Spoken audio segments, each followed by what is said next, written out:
Hello hello hello, welcome back to the underdogs Acharya. तो हम कर रहे थे एथिक्स, इंटीग्रिटी एंड एप्टीट्यूड, और उसमें हम कर रहे थे कॉन्टेक्चुअलिस्ट अप्रोचेस टू एथिक्स, जिसके 4 पार्ट्स हम कर चुके हैं और हम अब लास्ट पार्ट कर रहे हैं, दैट इज अरिस्टोटल्स फ्रोनेसिस, यानी कि एथिक्स ऑफ प्रैक्टिकल विजडम। अब ये क्या होता है, इसके की कॉन्सेप्ट्स क्या हैं, एडमिनिस्ट्रेशन में ये कैसे काम आता है, ये सब हम पिछले लेक्चर में देख चुके हैं। तो आज हम करेंगे इसकी स्ट्रेंथ्स और वीकनेसेस या लिमिटेशंस, इसका क्रिटिकल एनालिसिस। सो ये सब हम देख कर चुके हैं। अगर आपने नहीं देखा है तो पुराने वीडियोस में देख लेना, और अभी ये चल रहा है। बट आगे बढ़ने से पहले here is a little something about me. आप पॉज करके देख सकते हैं, ज्यादा टाइम यहाँ नहीं स्पेंड करेंगे। बट लेक्चर शुरू करें उससे पहले हर बार की तरह आपसे एक ही रिक्वेस्ट, लाइक कर दो, शेयर कर दो, सब्सक्राइब कर दो, नोटिफिकेशन आइकन दबा दो। शेयर तो प्लीज जरूर कर देना, बिकॉज उससे यूट्यूब के एल्गोरिदम को एक सिग्नल मिलता है और मेरी हेल्प हो जाती है। तो चलो पहले हम करते हैं स्ट्रेंथ्स ऑफ अरिस्टोटल्स फ्रोनेसिस। ये देखो, ये तगड़ा दिख रहा है ना, पत्थर उठाकर स्ट्रेंथ। तो सबसे पहली इसकी जो स्ट्रेंथ है वो है कि it is most realistic for complex real life situations. कैसे? तो देखो, जो रियल लाइफ में हमारे जो धर्म संकट होते हैं, जो एथिकल प्रॉब्लम्स होती है, जो मॉरल या एथिकल डिलेमास होते हैं, वो सिंपल नहीं होते, क्योंकि सिंपल होते तो वो फिर डिलेमा थोड़ी होता। और ना ही हम उनमें कोई परफेक्ट आंसर या परफेक्ट सॉल्यूशन ढूंढ सकते हैं। अब फ्रोनेसिस जो है ना, जो प्रैक्टिकल विजडम की जो थ्योरी है, वो रिकॉग्नाइज करती है इस बात कि हर एक सिचुएशन जो एक इंसान या एक एडमिनिस्ट्रेटर या कोई पॉलिटिशियन या कोई सीईओ, कोई भी जो है मैनेजर, वो फेस करता है, वो यूनिक होती है। और उसमें हमें जरूरत होती है केयरफुल जजमेंट की, और ये नहीं कि हम वहां पे रिजिड फॉर्मूलाज लगाते रहे। ओके। तो इससे क्या होता है कि प्रैक्टिकल विजडम जो है ना, फ्रोनेसिस है, वो इस तरह की कॉम्प्लेक्स प्रॉब्लम्स को सॉल्व करने के लिए, कॉम्प्लेक्स एथिकल डिलेमास को हैंडल करने के लिए it is very well suited. जहां पे कि आपकी मल्टीपल वैल्यूज या मल्टीपल इंटरेस्ट जो हैं वो इन्वॉल्व हो, आपस में कोलाइड कर रहे हो। फॉर एग्जाम्पल, ये डिस्ट्रिक्ट मजिस्ट्रेट हैं, इनके यहाँ पे कुछ कम्युनल टेंशन चल रही है। तो इनको जो भी डिसीजन लेना है ना, उसमें इनको इन चीजों को बैलेंस करके चलना है, पब्लिक सेफ्टी, रिलीजियस फ्रीडम और कम्युनिटी हार्मनी। अब यहाँ पे सिर्फ एक रूल लगा के ये कोई कंप्लीट आंसर पे नहीं पहुंच सकते। इनको पुलिस को भी कंसल्ट करना पड़ेगा, इनको रिलीजियस लीडर्स को भी कंसल्ट करना पड़ेगा, इनको और भी बाकी स्टेक होल्डर्स को कंसल्ट करना पड़ेगा। तभी ये एक ऐसे सिचुएशन पे, एक ऐसे सॉल्यूशन पे पहुंच पाएंगे जो कि इस कॉम्प्लेक्स सिचुएशन को सॉल्व कर सके, हैंडल कर सके। दूसरा इसका जो स्ट्रेंथ है वो है कि it integrates rules, consequences, virtues and context. कैसे? देखो, हमने पहले जो भी एथिकल थियरीज देखी, टीलियोलॉजी, यूटिलिटेरियनिज्म, वर्च्यू एथिक्स, डियोंटोलॉजी, उसमें क्या था? एक चीज पे वो फोकस थी। कोई कह रही थी कि हमेशा ड्यूटी करो, रूल फॉलो करो। कोई कह रही थी कि greatest goods of greatest number of people. कोई कह रहे थे कि अपनी वर्च्यूज को डेवलप करो। कोई कह रहे थे कि आप सिर्फ एंड रिजल्ट्स पे फोकस करो। ओके। बट फ्रोनेसिस जो है, जो प्रैक्टिकल विजडम है ना, वो ये अंधभक्ति नहीं करती। वो एक पूरी सिचुएशन को समझती है पहले। उसके बाद एक प्रैक्टिकली वाइज पर्सन जो होता है, एक फ्रोनेसिस वाला जो पर्सन होता है, इन सबको कंसिडर करने के बाद ही वो डिसाइड करता है कि भाई बेस्ट कोर्स ऑफ एक्शन क्या है। वो सीधा ये नहीं कहता कि greatest good for greatest number of people, जो होता है देखा जाएगा।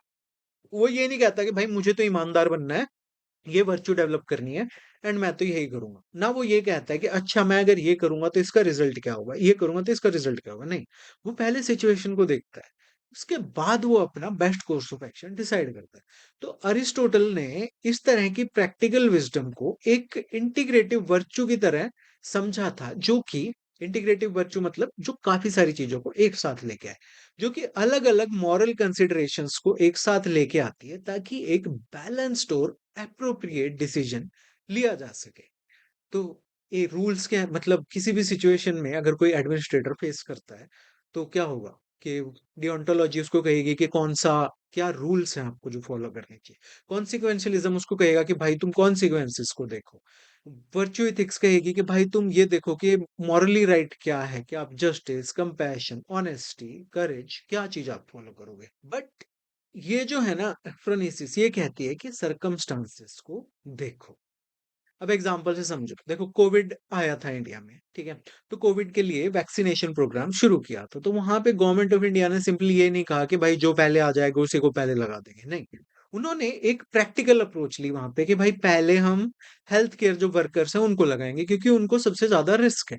हम फ्रंट लाइन वर्कर्स को लगाएँगे, फिर उसके बाद हम सीनियर सिटीज़न और उन लोगों को लगाएँगे जिनको कोमॉर्बिडिटीज़ है, यानी कि ऐसी बीमारियाँ हैं जो ज़्यादा रिस्क पे हैं वो। तो यहाँ पे डिसीजन लेते टाइम जो पॉलिसी मेकर्स थे उन्होंने पब्लिक हेल्थ गाइडलाइंस को कंसीडर किया, यानी कि रूल्स को कंसीडर किया। उन्होंने कॉन्सिक्वेंसेस को भी कंसीडर किया, यानी कि डेथ्स कैसे कम की जाएं वो कंसीडर किया। इन्होंने प्रोटेक्टिंग द मोस्ट वल्नरेबल यानी कि virtue of compassion and justice को भी कंसीडर किया। और फिर इन्होंने रियलिटी भी देखी, कॉन्टेक्स्ट भी देखा कि हमारे पास वैक्सीन लिमिटेड है। और इन चारों पांचों चीजों को कंबाइन करके इंटीग्रेट करके, यानी कि इंटीग्रेटिव वर्च्यू आ गया ना, इंटीग्रेट करके इन्होंने एक अप्रोच निकाली कि पहले हम उनको लगाएंगे जिनको प्रोटेक्ट करना सबसे जरूरी है, health care workers and frontline workers. फिर हम उनको लगाएंगे जो सबसे ज्यादा रिस्क पे हैं, बूढ़े लोग या वो लोग जिनको कोमॉर्बिडिटीज हैं, और फिर हम बाकी लोगों को वैक्सीन देंगे। Okay, so this is a textbook example of phronesis. Then third है, it develops through experience and reflection. तो अरिस्टोटल का मानना था कि जो प्रैक्टिकल विजडम होती है ना, उसको आप सिर्फ एक्सपीरियंस से ही कल्टीवेट कर सकते हो अपने अंदर। क्योंकि लोग जो हैं वो रिपीटेडली डिफरेंट सिचुएशन या डिफिकल्ट सिचुएशंस फेस करते हैं। उनको फेस करने में वो कुछ डिसीजंस लेते हैं, कुछ डिसीजंस अच्छे होते हैं, कुछ बुरे होते हैं। पर सिचुएशन जब खत्म हो जाती है, वो प्रॉब्लम चली जाती है जैसे में जाए, तो वो अपने डिसीजंस पे रिफ्लेक्ट करते हैं। अगर वो सक्सेसफुल होते हैं तो भी, फेल होते हैं तो भी। और फिर उस रिफ्लेक्शन से, वो सोच के, फिर वो उससे सीखते हैं अपनी सक्सेस से और फेलियर से। और इस तरह उनकी जो जजमेंट है वो ग्रेजुअली इंप्रूव होती जाती है। तो इसका क्या मतलब है कि आप फ्रोनेसिस को टाइम के साथ डेवलप कर सकते हो। एग्जाम्पल से समझते हैं, एक एक्सपीरियंस डिस्ट्रिक्ट कलेक्टर है ये, ठीक है? तो इनको लॉ एंड ऑर्डर की कोई सिचुएशन है वो रिजॉल्व करनी है, उसमें ये ज्यादा काबिल होंगे एज कंपेयर टू कोई न्यूली अपॉइंटेड ऑफिसर जो अभी अभी लबासना से निकल के आया है। उसको एक्सपीरियंस नहीं है, बट इनको काफी साल का एक्सपीरियंस है, so he will be better. Fourth है, it prevents both rigid rule following and arbitrary decisions. तो फ्रोनेसिस जो है, जो प्रैक्टिकल विजडम है, ये दो एक्सट्रीम्स को अवॉइड करती है। क्या होता है, कुछ लोग बहुत ही ज्यादा एकदम रूल फॉलो करेंगे, कुछ लोग होते हैं जो कहेंगे कि जो होगा देखा जाएगा और जो मन में आया कर दिया, बहुत इंपल्सिव होते हैं। फ्रोनेसिस जो है वो एक बीच का रास्ता है। ये दोनों एक्सट्रीम्स को डिस्करेज करता है कि आप ब्लाइंडली रूल्स भी ना फॉलो करो, और ऐसा भी ना हो गया आप सारे रूल्स को इग्नोर इग्नोर ही कर दो। ओके, ह्यूमन सर्कमस्टांसेस वगैरह किसी चीज को आप कंसिडर ना करो। ओके, तो इंस्टेड ये क्या प्रमोट करता है कि आप बैलेंस्ड और रीजनड जजमेंट जो है उस पे आओ। अब मान लो, एग्जाम्पल है, हाई कोर्ट ने ऑर्डर दे दिया कि ये जो इलीगल जितनी भी झुग्गियां वुग्गियां है ना, एनक्रोचमेंट्स है, आपको इन सबको हटाना है। जो वहां पे रेडी टपरी वाले हैं उसको हटाना है। ओके, तो अब ये जो म्युनिसिपल कमिश्नर है, इसने देखा कि भाई मैं जाऊंगा तो इतने, मतलब इनको हटाऊंगा तो इतने गरीबों का रोजगार खत्म हो जाएगा, बेचारों के घर चलते हैं इससे, तो क्या करूं? तो इन्होंने ये नहीं है कि सीधा रूल्स फॉलो करे और पीला पंजा बुलडोजर चलवा दिया यहाँ पे, नहीं। पहले इन्होंने जो एलिजिबल स्ट्रीट वेंडर्स हैं उनको आइडेंटिफाई किया, फिर उनको डेजिग्नेटेड वेंडिंग जोन्स जो हैं वो अलॉट किए under street street vendors protection of livelihood and regulation act, ठीक है? और उसके बाद इन्होंने उनको नोटिस देके वहां से वो एनक्रोचमेंट्स हटाए। तो इन्होंने क्या क्या बैलेंस किया? इन्होंने एक तरफ लॉ को बैलेंस किया, कंपैशन को बैलेंस किया, जस्टिस को, कॉन्टेक्स्ट को, और फिर इन्होंने वाइज एक्शन लिया। That's how you should approach your case studies. Fifth है, it promotes accountable and reasoned decision making. तो प्रैक्टिकल विजडम या फ्रोनेसिस जो होती है उसमें क्या चाहिए होता है कि डिसीजन जो है वो क्लियर रीजन से सपोर्टेड हो और कॉमन गुड की तरफ डायरेक्टेड हो। तो डिसीजंस जो है वो आप इंट्यूशन की बेस्ड पे नहीं लोगे, वो आप पर्सनल प्रेफरेंस की बेस्ड पे नहीं लोगे। वो ऐसे होने चाहिए जिनको आप बाद में एक्सप्लेन कर सको और जस्टिफाई कर सको। आप ये तो नहीं कह सकते ना कि भाई मैंने ये टेंडर इस बंदे को इसलिए दिया क्योंकि ये मेरी कास्ट का था, ये मेरे गांव का था, ये मेरी बुआ का लड़का है। आपको ये बताना पड़ेगा ना कि आपने अगर टेंडर दिया है किसी को तो वो क्यों दिया है। तो इससे क्या होता है, ट्रांसपेरेंसी और पब्लिक ट्रस्ट जो है वो स्ट्रेंथन होता है। अगेन वही अपना पेट एग्जांपल, फ्लड आए हुए हैं, ये डिस्ट्रिक्ट कलेक्टर हैं, इनको फूड, मेडिसिन और रेस्क्यू इक्विपमेंट खरीदना है। अगर ये नॉर्मल रास्ते से टेंडर वेंडर निकाल के खरीदते हैं तो बहुत टाइम लगेगा, ये सब लोग या तो डूब के मर जाएंगे या भूखे मर जाएंगे। तो इन्होंने क्या किया, एक फास्ट ट्रैक रास्ता अपनाया, बट उसमें उन्होंने अपने रीजंस को रिकॉर्ड किया, एक्सपेंडिचर रिकॉर्ड्स रखे, और बाद में एक पोस्ट डिजास्टर जो ऑडिट है उसमें सबमिट किया। अब हम देखते हैं इसकी लिमिटेशंस यानी कि वीकनेसेस, पत्थर नहीं उठाया जा रहा ना, तो वीकनेसेस। पहला है कि it depends heavily on the character and experience of the decision maker. Okay, तो फ्रोनेसिस जो है, जो प्रैक्टिकल विजडम है, वो तभी इफेक्टिव है जब वो जो बंदा डिसीजन ले रहा है ना, उसके अंदर इंटीग्रिटी हो, गुड जजमेंट हो और उसको सफिशिएंट एक्सपोजर हो। अगर आपके अंदर ये नहीं है, तो आपकी प्रैक्टिकल विजडम से भी अगर आप कोई डिसीजन लोगे तो वो पुअर डिसीजन हो सकते हैं।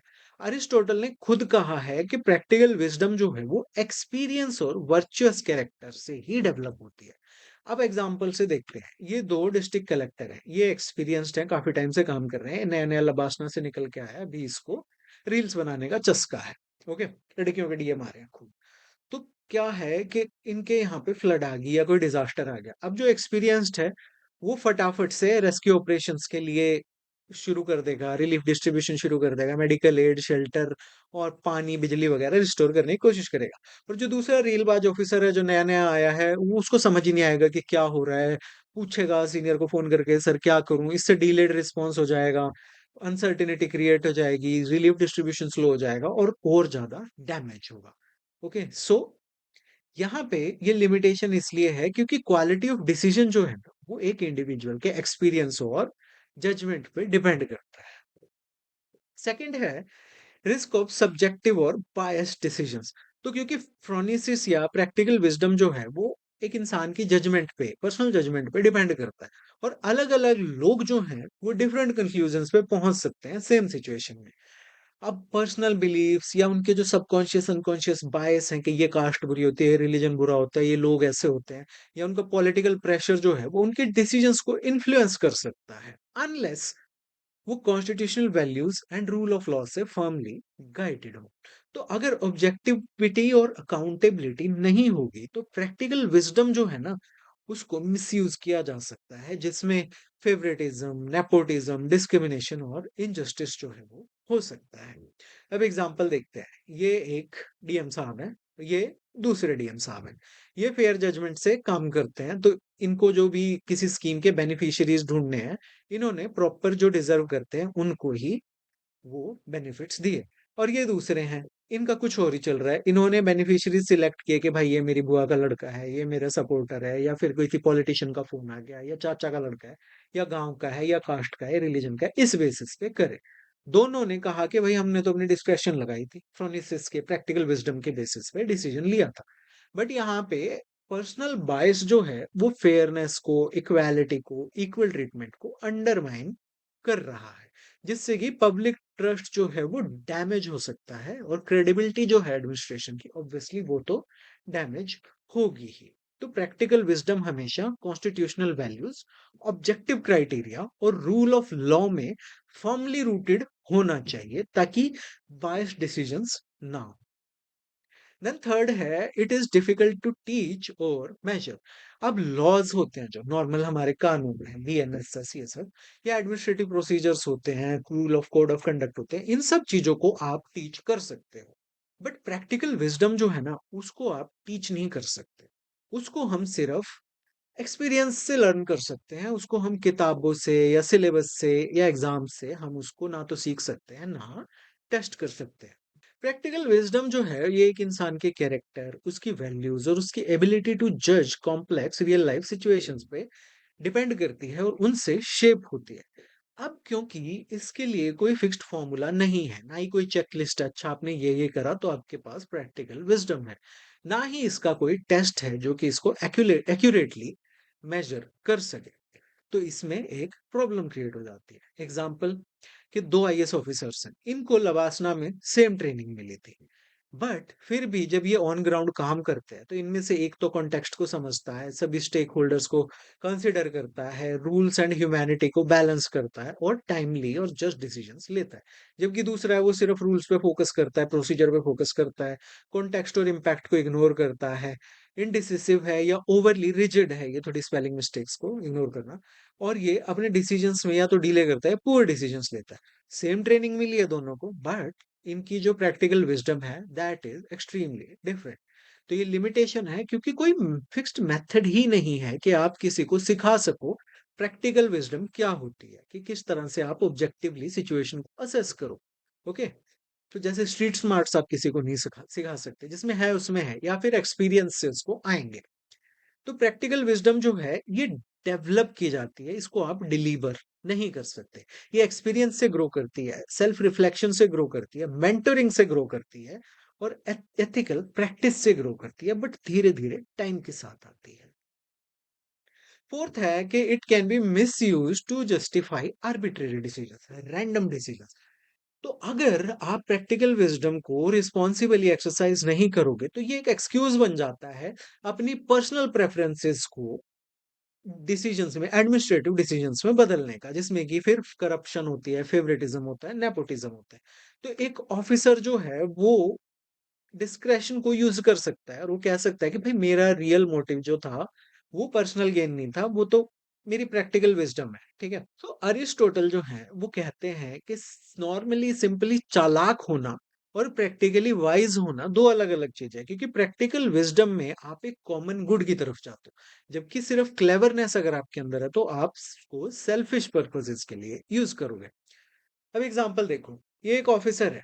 ओके, ये एक गवर्नमेंट कॉन्ट्रैक्ट को अपनी कास्ट वाले, अपने रिलीजन वाले, अपने गांव वाले किसी कॉन्ट्रैक्टर को दे देता है और कहता है कि भाई स्पेशल सर्कमस्टांसेस थे तो मैंने दे दिया, इवन दो कोई जेन्युइन इमरजेंसी नहीं थी।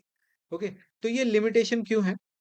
क्योंकि यहाँ पे किसकी बलि चढ़ी? ट्रांसपेरेंसी की, अकाउंटेबिलिटी की। क्योंकि यहाँ पे इन्होंने अपनी जो डिस्क्रेशन है उसको अब्यूज किया है अपने पर्सनल बेनिफिट के लिए, फेवरेटिज्म के लिए, और जिससे कि जस्टिस, फेयरनेस और पब्लिक ट्रस्ट जो है वो अंडरमाइन हो गया है, क्योंकि ऑब्वियसली करप्शन बढ़ रही है। तो प्रैक्टिकल विजडम जो है ये वर्चू है सिर्फ उन सिचुएशंस में जब इसको कॉमन गुड के लिए यूज किया जाए। जब इसको करप्ट डिसीजंस को जस्टिफाई करने के लिए यूज किया जाए तो ये एक टूल बन जाता है मिसयूज का। फिफ्थ है कि it provides limited guidance in completely new situations. तो हमने देखा कि जो प्रैक्टिकल विजडम है वो एक्सपीरियंस से डेवलप होती है। एक्सपीरियंस कहाँ से आता है? जब आप उस सिचुएशन में पहले कभी फंसे हो। तो अब क्या है कि अगर कोई नई सिचुएशन आ गई तो वहां पे क्या होगा? वहां पे तो कोई प्रीवियस एक्सपीरियंस है ही नहीं जो आपकी डिसीजन मेकिंग को, आपकी प्रैक्टिकल विजडम को गाइड कर सके। तो यहाँ पे डिसीजन लेना जो है ना वो मुश्किल हो जाता है। अनसर्टेनिटी बहुत ज्यादा हाई होती है, इसलिए जो आउटकम्स हैं वो अनप्रिडिक्टेबल हो जाती हैं, और इससे इफेक्टिवनेस जो है डिसीजन मेकिंग की वो कम हो जाती है। एग्जाम्पल देखते हैं। कोविड-19 का पेंडेमिक आया। ओके, वो एक अनप्रेसिडेंटेड सिचुएशन थी, एटलीस्ट रीसेंट पास्ट में। तो अंग्रेजों के टाइम में ऐसी महामारी आती थी, उसका कोई प्रायर एक्सपीरियंस नहीं था क्योंकि एक नया वायरस था। तो नए चैलेंजेस आए तो गवर्नमेंट ने नई नई अप्रोच वहां पे लगाई, सही गलत उसमें नहीं जाऊंगा, जैसे लॉकडाउन लगा दिया, ट्रेवल रिस्ट्रिक्शन लगा दिए, इकोनॉमिक शटडाउन कर दिए, जिनका कि आज तक की कोई प्रेसिडेंट ही नहीं था। लिमिटेड एविडेंस के बेस पे, क्योंकि डेटा नहीं था और सिचुएशन जो है वो रैपिडली चेंज हो रही थी, तो साइंटिफिक नॉलेज जो है वो डेली इवॉल्व कर रही थी। ओके, तो इंपॉर्टेंट डिसीजंस जो थे वो भी अनसर्टेन होते जा रहे थे। पॉलिसी मेकर्स को अर्जेंट डिसीजन लेने थे ताकि वो ज्यादा से ज्यादा लाइव्स और लाइवलीहुड्स को प्रोटेक्ट कर सके। और कॉन्टिन्यूअस लर्निंग एंड अडेप्शन यानी कि स्ट्रैटेजीज जो हैं उनको कॉन्टिन्यूअसली रिवाइज किया गया based on learning and feedback. तो ये लिमिटेशन क्यों है? क्योंकि अनप्रेसिडेंटेड सिचुएशंस में एक्सपीरियंस अलोन जो है ना, एक्सपीरियंस अकेला आपको कोई क्लियर गाइडेंस प्रोवाइड नहीं करेगा। प्रैक्टिकल विजडम जो है वो पावरफुल होती है, बट कंप्लीटली न्यू सिचुएशंस जो हैं वहां पे ये थोड़ा वीक हो जाती है। ऐसी सिचुएशंस में आपको इनोवेशन, अडेप्टेबिलिटी, एविडेंस बिल्डिंग और कलेक्टिव लर्निंग की जरूरत पड़ती है। लेक्चर का पीडीएफ डाउनलोड करने के लिए आप मेरे टेलीग्राम चैनल पे जा सकते हैं। अगर गवर्नमेंट टेलीग्राम को दोबारा बैन कर दे तो ये मेरा व्हाट्सएप का क्यूआर कोड है। एंड अगर आपका कोई क्वेश्चन है तो आप मुझसे इंस्टाग्राम पे फॉलो करके डीएम कर सकते हैं, I will answer. You are watching the underdogs Acharya. My name is Rao Anoop Singh. Please like कर दो, शेयर कर दो, सब्सक्राइब कर दो, नोटिफ़िकेशन आइकन दबा दो। ये है आज का मोटिवेशन।